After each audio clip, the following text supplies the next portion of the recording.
Back here in this country, there is new pressure on the presidents of three major universities over their handling of anti-Semitism on campus. Now, some of that pressure, and this is interesting, is coming from inside the House, as they say, their own institutions. There's also new scrutiny from Washington, and that's where we find Scott MacFarlane.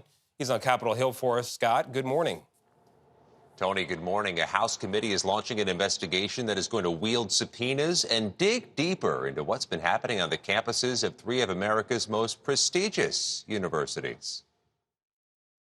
Already under fire for not doing enough to stop threats and harassment of Jewish students on campus, three university presidents have been given a failing grade by Congress for their answers at a hearing this week. Does calling for the genocide of Jews violate Penn's rules or code of conduct? Yes or no?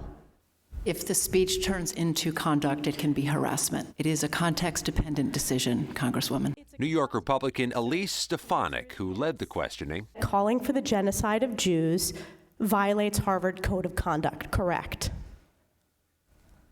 Again, it depends on the context. It does not depend on the context. The answer is yes. Has called on the university leaders to resign.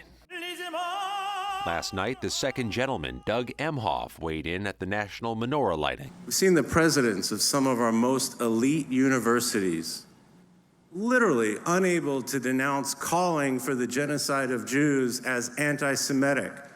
That lack of moral clarity is simply unacceptable.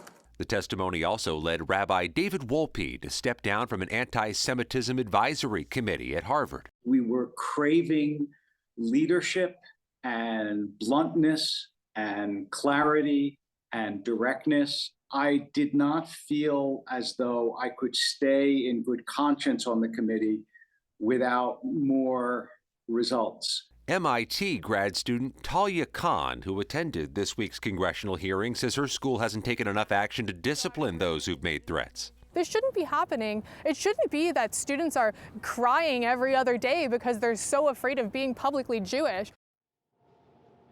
Yesterday, the Board of Trustees at the University of Pennsylvania had an emergency meeting, and a major donor moved to withdraw a $100 million donation in protest of the university's response to anti-Semitism on campus. Nate? We are starting to see the ripple effect, that's for sure. Scott, thank you.